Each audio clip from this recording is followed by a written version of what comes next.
ढोकळा बनवण्यासाठी एका पातेल्यामध्ये मी 2 चमचे बेसन, थोडासा रवा घेतला. रव्याने त्याला अजून छान चव येते. त्यानंतर इथे साखर टाकली, तेल टाकलं आणि चवीपुरतं मीठ टाकलं. त्यानंतर इथे लिंबूसत्व टाकले आहे. तुमच्याकडे लिंबू असलं तर तुम्ही लिंबूसुद्धा टाकू शकतात.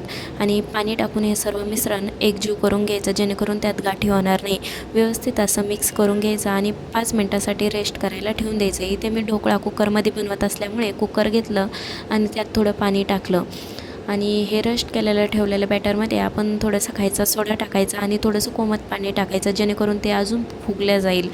नंतर ज्या भांड्यात आपल्याला बनवायचं आहे त्याला मी तेल लावून घेतलं आणि नंतर ते बॅटर आपल्याला त्या भांड्यात टाकून द्यायचं. आणि ते कुकरमध्ये मी प्लेट टाकली. माझ्याकडे स्टँड नसल्यामुळे तुम्ही स्टँड टाकू शकता. हे बॅटर व्यवस्थित डब्यात काढून घ्यायचं आणि नंतर कुकरमध्ये ठेवून द्यायचं. आणि कुकरची जी शेट्टी असते का ती आपल्याला काढून घ्यायची आणि त्याचं झाकण लावून द्यायचं. आता 5 मिनटानंतर आपण बघूया आपला ढोकळा रेडी झाला का नाही. इथे बघू शकता आपला ढोकळा रेडी आहे का नाही ते चेक करण्यासाठी इथं मी चाकू टाकून ते बघू शकते. एक चाकू क्लीन निघाला म्हणजे ढोकळा तयार झालेला आहे. तो एका प्लेटमध्ये मी काढून घेतला आणि बघू शकता तुम्ही इथं किती छान स्पंजी टाईप ढोकळा तयार झालेला आहे.